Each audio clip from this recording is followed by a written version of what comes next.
देखो, दुनिया में अगर तुमने किसी दूसरे के ऊपर अपना कब्जा जमाना है तो उसके दो ही तरीके हैं।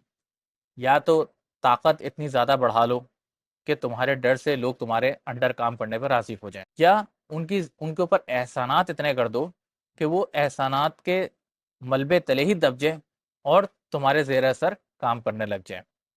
इस वक्त दुनिया में भी यही दो तरीके हैं तसल्लुत जमाने के लिए। डोनाल्ड ट्रंप इस वक्त क्या कर रहे हैं? डोनाल्ड ट्रंप ताकत को कंसोलिडेट करते हैं। वो अपनी पावर को किसी दूसरे के साथ शेयर करना अच्छा नहीं समझते। लिहाजा आप रोज़ाना देखते हैं कि वो किसी दूसरे ममालिक के खिलाफ ट्रेड टैरिफ्स लगा रहे हैं। अभी मिनिस्ट्री ऑफ डिफेंस को तब्दील करके मिनिस्ट्री ऑफ वॉर कर दिया गया है, ताकि ममालिक को डराया जाए कि भाई अगर हमें लगा कि आप अमेरिका के खिलाफ कुछ कर रहे हैं तो हम आपके ऊपर जंग तसल्लुत कर देंगे। ट्रेड टैरिफ्स के ज़रिए से उन मालिक को कह रहे हैं कि भाई देखो, अगर तुमने अमेरिका के साथ ट्रेड करनी है तो तुम्हें हमारी टर्म्स पे ये करना होगा। और अपनी टेक्नोलॉजी को वो प्रिजर्व करने की कोशिश कर रहे हैं, जिससे क्या हो रहा है कि वो अपनी ताकत को प्रिजर्व कर रहे हैं। तो एक तरीके से अपनी पावर को मजीद बढ़ाकर वो दूसरे ममालिक पे तसल्लुत कायम करना चाह रहे हैं। इसके मुकाबले में चाइना है।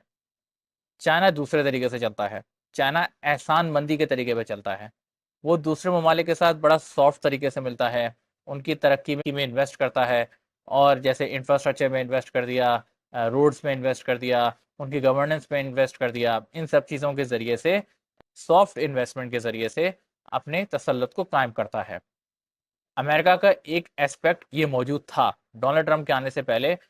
यूएस रेट के नाम पर, वर्ल्ड बैंक के नाम पर, आईएमएफ के नाम पर, दीगर बहुत ही तंजीमों के ज़रिए से यूएस भी यही करने की कोशिश करता था। लेकिन डोनाल्ड ट्रंप चूंकि अब कंसोलिडेशन और पावर पर यकीन रखते हैं, लिहाजा उन्होंने तमाम चीज़ों को दूर किया और अपने आप को एक ताकत का हुजूम बनाकर ज़बरदस्ती अपनी ताकत बनवाने की कोशिश कर रहे हैं। चाइना इसके मुकाबले में दूसरे तरीके से अपनी ताकत बनवा रहा है, जिसमें वो काफ़ी हद तक अभी कामयाब भी है। इसमें हमारे लिए एक बड़ा लर्निंग लेसन है। हमारी ज़ाती ज़िंदगी में भी ऐसे बहुत से मौके आते हैं कि जहाँ हमारे पास पावर आ जाती है, तो हमें डिसाइड करना होता है कि हमने सबऑर्डिनेट्स पे किस तरह अपनी पावर जमानी है। एक तो ये तरीका है कि आप सारा जितना भी आपके पास विजडम, जितना भी नॉलेज, सब कुछ मौजूद है, प्लस अपने पास ही रखें।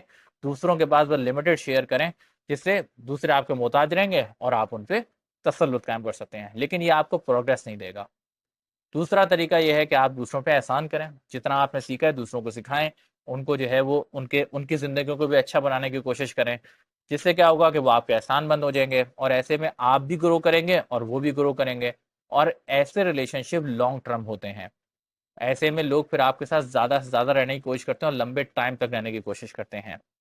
तो ये आप पे डिपेंड करता है कि आप दूसरों के ऊपर अपना पावर किस तरह कायम कर रख सकते हैं।